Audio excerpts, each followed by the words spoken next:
Eu tenho sido um crítico aqui nessa tribuna, senhor presidente, de várias ações do governo. Inclusive, me pronunciei na semana passada, fiz um pronunciamento contrário às MPs 664 e 665. Agora, quando eu vejo algo positivo, eu tenho obrigação de reconhecer. E, na minha concepção, o governo tomou, na última sexta-feira, uma medida extremamente corajosa, que é a de aumentar a contribuição social sobre o lucro líquido dos bancos desse país, dos bancos, das seguradoras e das administradoras de cartão de crédito.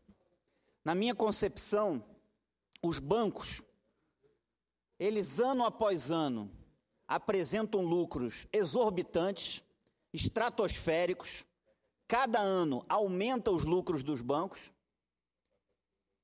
e a população fica lá com dificuldade para conseguir um financiamento, para conseguir algo. Então, eu sempre fui um defensor de que os bancos pagassem mais.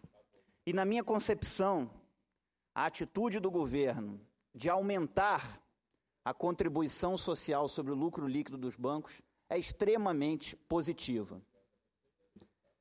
E eu tenho a obrigação de reconhecer aqui com a minha consciência. Agora, deveria ainda poder ter aumentado ainda mais. Porque o imposto de renda da pessoa física, por exemplo, nós temos uma tributação de 27,5%.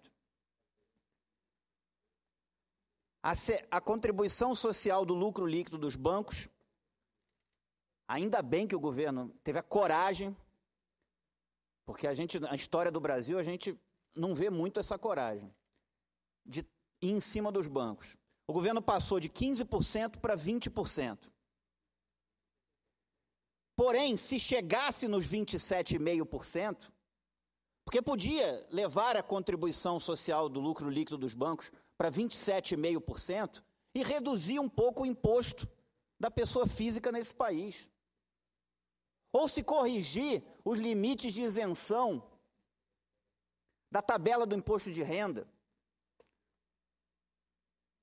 que está defasado em mais de 64%. Poderia se aliviar um pouco para a pessoa física, para o contribuinte pessoa física, e aumentar ainda mais a taxação sobre os bancos. Porque não dá para entender, hoje os bancos contribuem com 15%, a pessoa física com 27,5% da sua renda. É uma incoerência do nosso modelo tributário. O senador Cristóvão, que também defende essa tese, inclusive defendeu passar para 30%, é uma incoerência do nosso modelo tributário. Se passasse para 27,5%, cada 1% de aumento na contribuição social sobre o lucro líquido dos bancos dá 0,8 bilhão, dá 800 milhões de reais. Portanto, se aumentasse de 15% para 27,5%, nós teríamos 10 bilhões de reais a mais para o governo. Por que os bancos têm que contribuir com menos do que as pessoas físicas?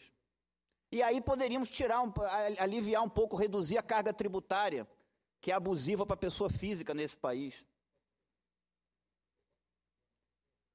Atualizar os limites de isenção da tabela do imposto de renda, que está defasado em mais de 64%. Senador Cristóvão, deseja uma parte? Sim, senador. Primeiro eu quero parabenizá-lo por duas coisas. Uma, por reconhecer que o governo tomou uma posição correta.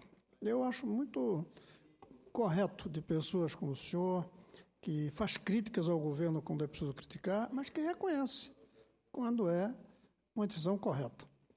Segundo, lembrar que, de fato, eu venho defendendo isso, essa elevação, já há algum tempo, e defendendo que chegue a 30%. Não vejo por que não. Eu confesso que eu não tinha percebido a comparação com a alíquota do imposto de renda de pessoa física. Essa é uma visão muito correta de sua parte. Mas eu achava que 30% daria para trazer mais ou menos o que a gente vai conseguir se aprovar as duas MPs. Agora, o senhor me falou aqui no corredor há pouco que vai relatar a nomeação do diretor, né, do CAD.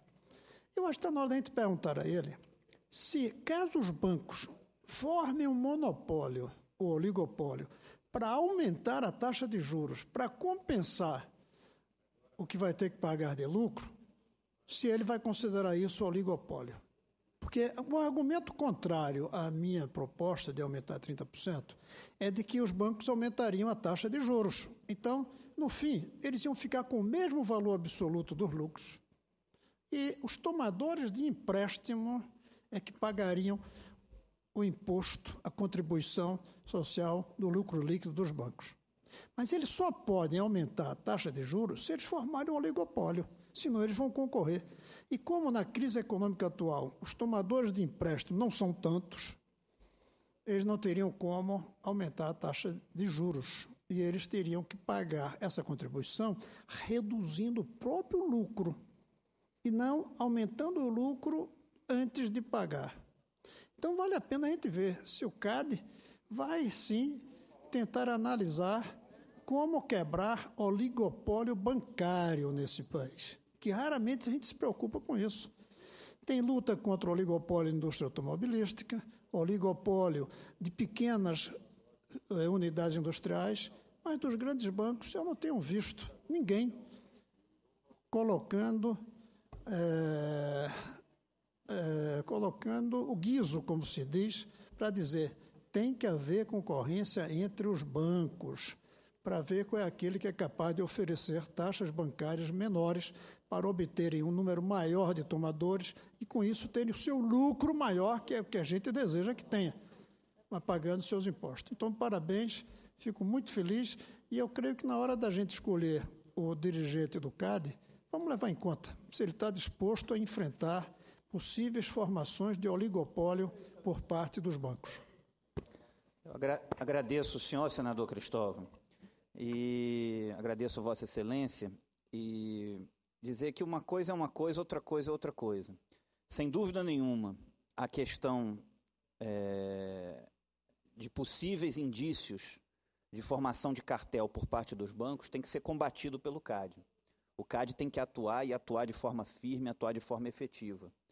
E taxas de juros iguais por parte de uma série de bancos, e assim como taxas de serviços, isso, sem dúvida nenhuma, é um indício, na minha opinião, de cartelização, de formação de cartel. Agora, outra coisa é a contribuição social sobre o lucro líquido dos bancos, que tem que ser maior do que é mesmo. E o governo foi corajoso, e eu tenho obrigação com a minha consciência de reconhecer que o governo foi corajoso em aumentá-la.